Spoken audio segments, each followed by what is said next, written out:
So Outriders has been out for a few days now, and it's caused some controversy, as most games do these days.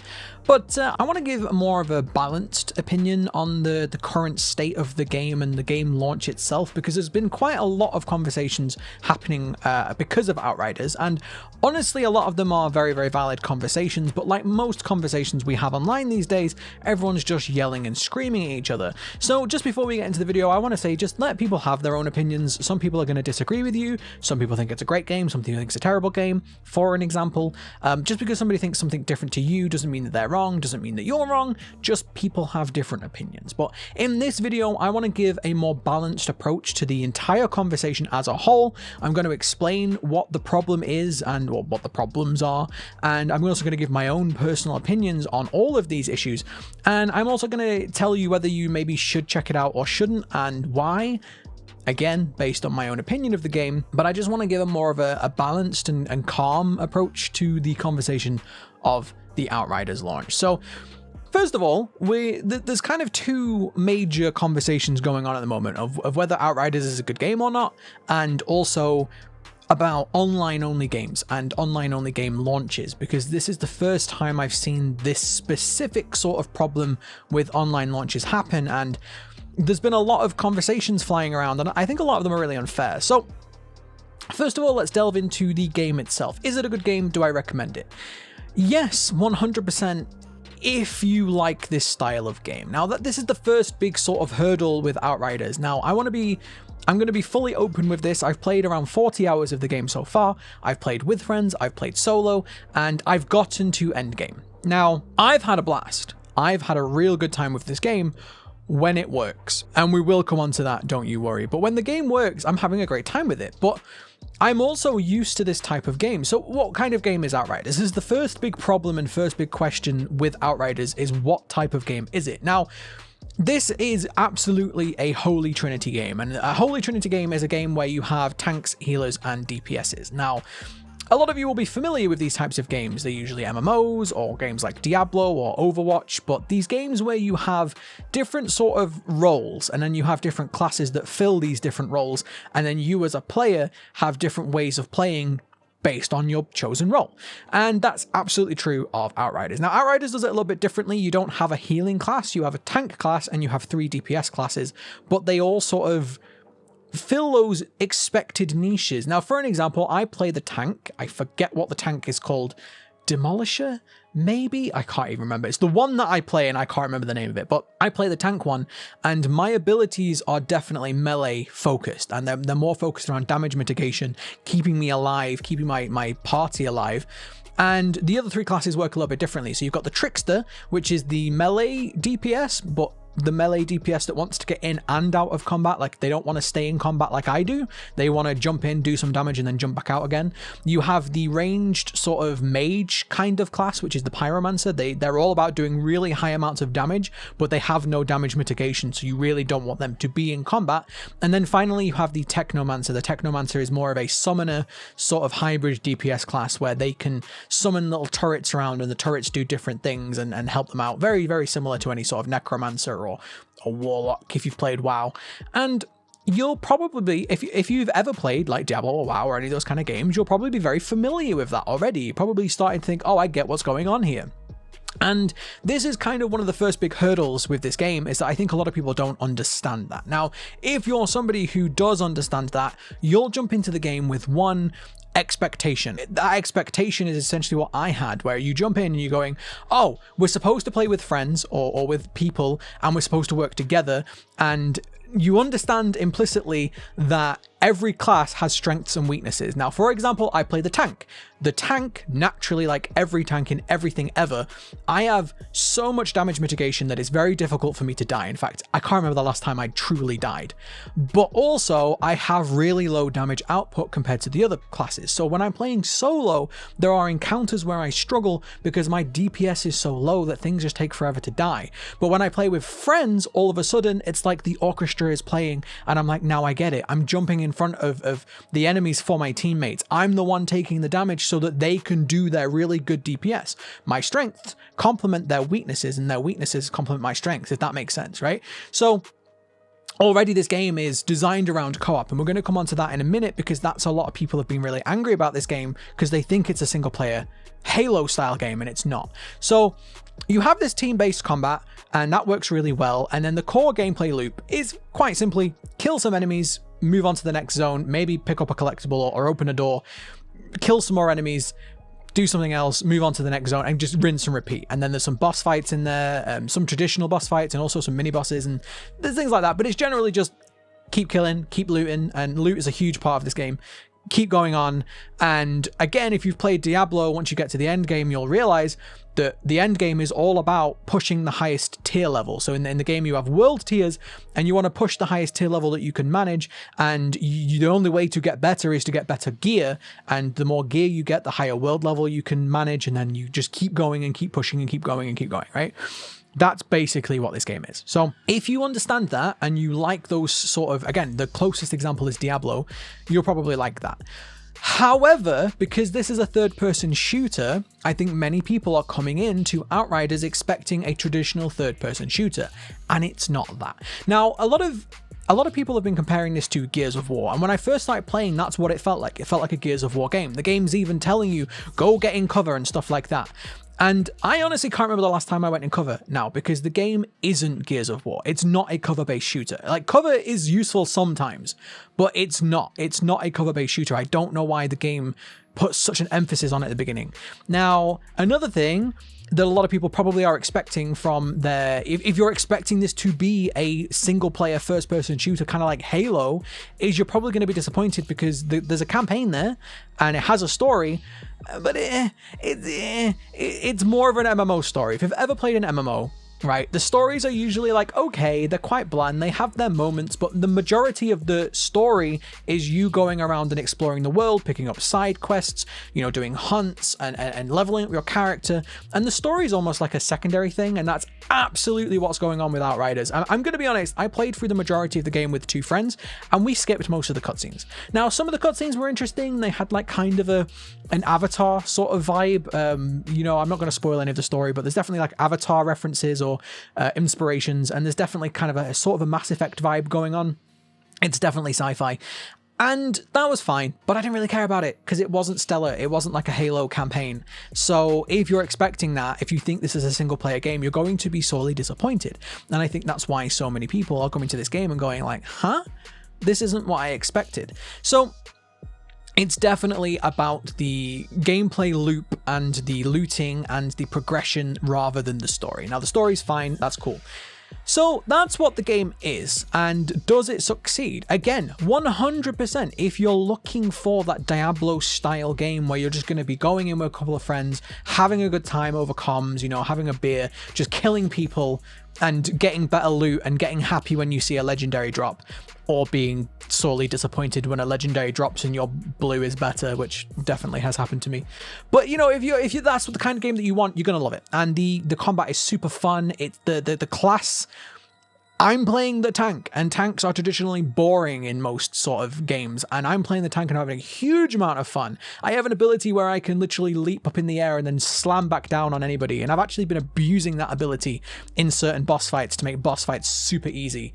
Yeah, this game's definitely a game you can min-max in, but you're gonna love it. If you're coming to this game expecting a single player, really strong, story campaign, you're gonna probably hate it. So yeah, I love it. I'm loving it so much, but I can understand why other people aren't. Now, let's move on to the second big sort of controversial topic about Outriders, the servers. Now, this is where people are going to get angry at me, because I'm giving the developers a chance to fix this problem. Now, Outriders, I think it's safe to say, had a much stronger launch than they were anticipating, and that is great for them, and it's great for you, especially if you're somebody who doesn't have friends to play with and you want to matchmake. It means there's more people to matchmake with. However, it's also meant we've had some horrendous absolutely horrendous server problems for the first few days of launch.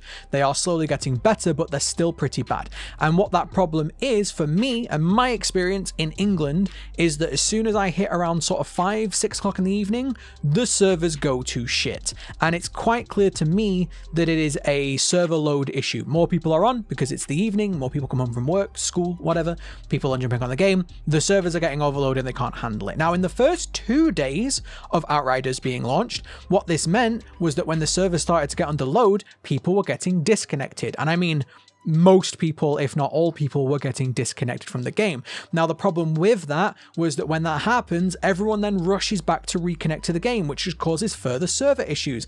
Everyone's getting in and then you're getting disconnected from your disconnect, or you're just sat there waiting for a spinning circle saying, you know, logging in, and then you do get logged in and you get kicked again.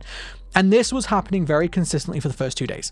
And I will give full credit to the devs, to the marketing, to Twitter people, whatever. They were open and honest saying, we expect it to be fixed within an hour, or we're working on it as fast as possible. Here are the updates. And now that takes a lot of guts in the modern gaming industry, because there's a lot of angry people yelling a lot of nasty things at the development studio and at the devs, and even at the Twitter, people running the Twitter account. And I don't stand for that shit. All right. I do not stand for that shit. You can be frustrated. And this is what I want to, this is the point that I want to make out. I understand your frustration, because I was frustrated too. I was very annoyed at times when I was really liking this game and I was super fun. And it's kind of rare for me these days to actually get friends and play with them. Like, anyone on Twitch knows that I'm kind of a shut-in. I just do YouTube all the time, right? So I dedicated this weekend to playing Outriders with friends, and it was really good and I was having so much fun. And then boom, all of a sudden the servers went down and we were all just sat there in Discord going, well, this was fun while it lasted. So I understand your frustration. And further to that, again, I'm a YouTuber, all right? I have a lot more free time than the average person. I can play games when I want and I can call it work. You know, I'm working, I'm playing Outriders and making videos on it, definitely making videos on it. But for the average person, you know, people have families, they have jobs, they maybe don't have as much time, and maybe people dedicated this weekend to playing Outriders and they didn't get to play as much as they wanted. And that is absolutely valid to be pissed off about that. But what that doesn't mean is that you get to attack the devs. At this point, I feel like the studio should have just offered refunds. I think they should have offered refunds and let people refund it if they really felt the need to. And then the people that didn't want to refund it, you know, will just sit and wait for the devs to fix this problem. And again, the devs have been working really hard to get these servers fixed. But as a lot of people have been talking about, this begs the question of, well, why is it online only anyway? If most people are upset because they can't play the game, why not allow the people to be able to play the game offline? And again, like this, every conversation, there are two sides to this conversation. The first side is that this game isn't designed for single player. A lot of people have been saying it's a single player PvE game. It isn't. It isn't. It's designed around co-op. It is the holy trinity. It is tank, healer, and DPS. I didn't mention it earlier, but there's no healers in this game because you all heal yourselves. But it is essentially tank, healer, and DPS, right?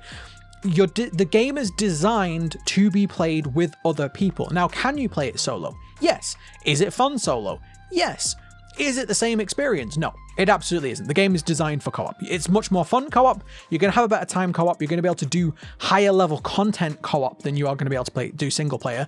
And yeah, you're going to have a better time playing with co-op because it's been designed around it. So on the other hand, would an offline mode be a good thing? Because at the end of the day, what would you rather have? Be able to play the game as it's intended, but only sometimes, or being able to play the game whenever the hell you want, but you're not playing it necessarily the way that the development studio want you to? And like I say, I've had a great time playing this game solo. So I absolutely think this game would have hugely benefited from an offline mode, and maybe have it so that the offline mode, your character is always offline. Sure, whatever, who cares? At least you can still play when the servers go down, right? But they didn't. They didn't put an offline mode in. They made it always online. That was their choice, and they're now suffering the consequences of that. Now, this whole argument gets even more muddy because of Xbox Game Pass. Now, Xbox Game Pass, like a lot of AAA games these days, Outriders went on Game Pass. So if you're paying for Game Pass, you got the game for free, because it's not for free because you're paying per month. And I could make a whole video on that and how people I've heard people say, oh, the Game Pass players are free to play. I'm like, no, they're not. They're just paying for it in a different way. They're paying per month rather than paying an upfront sum. And yes, okay, if you're playing games all day, every day, and you're paying for Game Pass, you're probably paying less than me who pays per game, but you're still paying money overall. If you stop playing games and you're paying for Game Pass for 6 months, well, where does that money go? It's not for free. They're not free to play. Get that idea out of your head, right? So, but a lot of people are now really angry at Game Pass because they're blaming Game Pass players for overloading the servers, which is dumb as fuck. Because if you think about it, right, the Game Pass players, they're not at fault. Like, they're not the people who chose to choose these servers, or maybe, again, maybe the studio didn't buy enough servers, or maybe their servers aren't high enough quality. I'm not like a server expert, but you know, you can't blame the players for playing a game when it's offered. So this idea that games like this shouldn't be put on Game Pass, or that Game Pass players, you know, shouldn't be able to play when the servers get full, is garbage. It's garbage. They have just as much right to play. No one's stopping you going out and getting Game Pass, by the way. For people that are really anti-Game Pass, go get Game Pass yourself. Like, I don't want to. I'd rather just pay for the game, but you can't get angry at people for getting a good deal and then going and playing a game. So again, chill out. Calm down. Don't blame the Game Pass people. But also, at the same time, for those that are blaming the studio, and again, it is the studio's fault. They were the ones that made the game and made the servers not be able to have this capacity in the first place. That doesn't give you the right to go and give death threats to the developers. And we've heard this again, like always. I'm sure it's probably a Twitter account with like 1 follower and an anime fucking profile pic. But like, just stop doing it. Just stop projecting your aggression onto people. You can be upset and you can request a refund, or you can tell people I had a bad time in this game, but you can't take that frustration out onto the developers, especially when, like I say, I genuinely think this game is really good. I would much rather have a game like this that the servers will calm down within a week and then it will be fine. And there are more problems with the game. Give me a minute, I'll come on to that. Than a game like Fallout 76, where the game is just trash and wasn't ready for coming out. So I would much rather this. But yes, there are problems with the game. There are issues persisting in the game right now. 99% of them for me have been server based. It's things like lag. It's things like, you know, there's minor issues, like you'll pick up a quest. I had a friend who was playing, she picked up a quest and it wouldn't let her into the quest area. So she had to like drop the quest and pick it up again, and then it would. Minor issue, right? I've had no major issues. I've had disconnects, which are server-based. We've had lag, which is server-based. We had... my friend, again, was having weird issues where it would all of a sudden stop her character from running. Could be server-based. There's a weird alt-tab glitch where if you alt-tab and then tab back into the game, your cursor will show up and things like that, which, again, minor issues, you know, things like that I'm fine with. You might not be, and that's fine.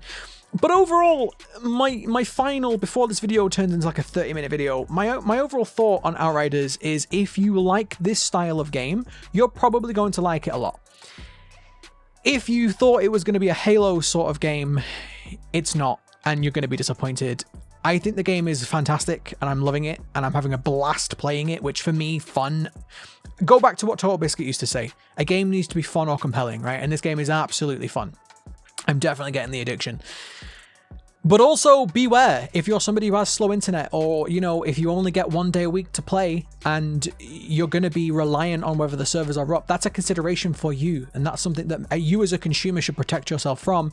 You know, go watch some reviews before you drop $60 on a game. And again, I don't want to, I'm not victim blaming. I'm not victim blaming. I'm just saying, at the end of the day, with video games in general, you have to make some smart decisions on what is worth it for you.